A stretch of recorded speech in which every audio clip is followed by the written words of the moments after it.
As we conclude this book study, I want to remind us of our overarching goal, and that is to develop a basic but stimulated to go deeper understanding of what defines and frames a biblical worldview.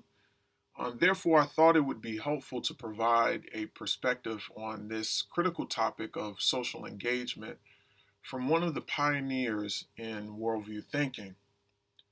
Arthur F. Holmes, former chair and professor of philosophy at Wheaton, is noted as one of the major influencers in Christian higher education with his many contributions in the area of the philosophy of Christian education. His work in this area has influenced the likes of Dr. David Nagel of Dallas Baptist University and Dr. David Dockery of Southwestern Baptist Theological Seminary. So in Contours of a Worldview, Holmes investigates how we make sense of the world. He explores how various worldviews are developed and their ability to make the most sense of reality. And foundational to his study is the understanding of how each worldview answers the question of God and the purpose of creation. Holmes eventually arrives at the conclusion that the Christian worldview is the most comprehensive in bringing meaning to all of reality. It answers best the God creation question. He states that a theistic basis for values is the only foundation on which society can be ordered. And out of this understanding, Holmes develops his thoughts on a Christian view of society. So Holmes identifies four God-ordained institutions that function as tent poles of society, and all other institutions fall underneath one of these larger societal canvases, and that is marriage, extended into the family, work, having to do with economics, government, the whole scope of politics, and religion, which we understand to be the church. So he recognizes that we are relational beings. Therefore, God has ordained us to live within these institutions. And so these God-ordained institutions were created with a purpose. And Holmes argues that these purposes, while having specific functions unto themselves, are collectively moving towards shalom, which he defines as the end goal. And his specific definition is this: it is the expectation of a joyous peace with justice and compassion for all. So therefore, as we exist within these God-ordained institutions, there is a natural social imperative. And if we are to move towards shalom, every capable person existing within these systems must understand the God-ordained function of each institution and subsequently our vocation or our obligation within these institutions. And so vocation here is the understanding that there are roles within society that we are all called to, most of which we do not choose. So for example, in the institution of marriage, which produces the family structure, we are either a husband or a wife or a brother or sister or son or daughter and so forth. In work or economics, we are business owners or employees or both. In government or politics, we are official representatives or we are taxpayers.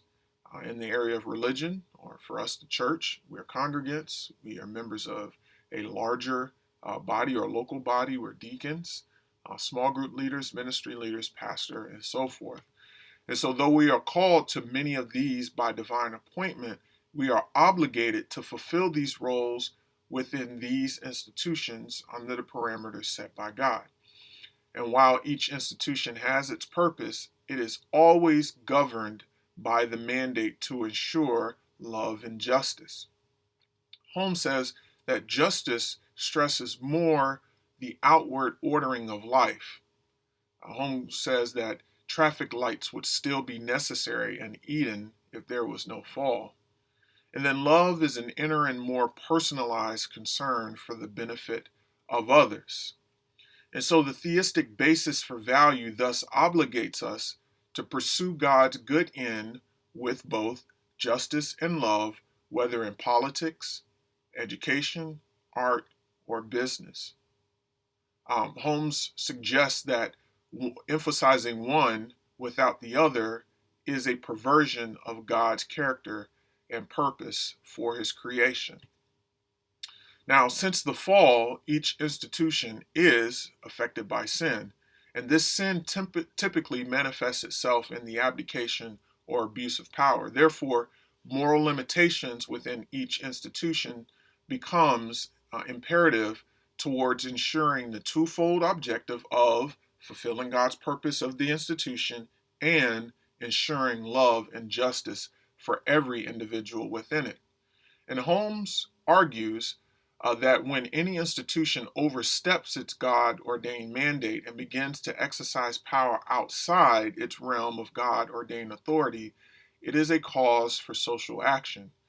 And Holmes warns that social change, if it is to be long lasting, cannot be legislated. Hence the need for prophetic voice of the church to speak to God's plan and purpose for each institution. And this prophetic voice is led by a call to justice and love. And in response to the need for change within social institutions, Holmes lists 16 progressive steps or means towards social change. And so the idea is that once a community has exhausted one means of one step or the means of a step, then they move on to the next. And he says, first and foremost, change begins with the life of a community that bears witness to a better way. Secondly, he says that the preaching and the teaching of God's word is foundational to this change. And then, as he lists these 16 steps, they move progressively towards more aggressive means of social change. And so he lists also the need to be involved in the political structure. Then at the bottom of the list, he moves on to what he calls acts of civil disobedience with the intention of being arrested in order to have a law tested in court. He even goes on to mention that the very last resort would be violent revolutions. And Holmes notes that civil disobedience is permissible only against extremes of injustice where lesser resources have failed. He says, I must operate within the law in all regards, except that the unjust law is disobeyed. He concludes that even in these, moral limitations on power must be observed. So here's some concluding thoughts, things that Holmes would want us to understand as paramount in his chapter on society and history. He would want us to understand the purpose and the function of the God-ordained institutions, and that is marriage, work, government, and religion. He would also want us to understand how they all collectively move towards ushering in the shalom of God. Thirdly, it's imperative that we understand our roles or our vocations that we are called to within these institutions. Number four, that we, as we fulfill these roles within or these vocations within these institutions, we are always to pursue love and justice. And then there's an obligation to engage in social change when an institution either abdicates its God ordained purpose or oversteps the limitations of its influence.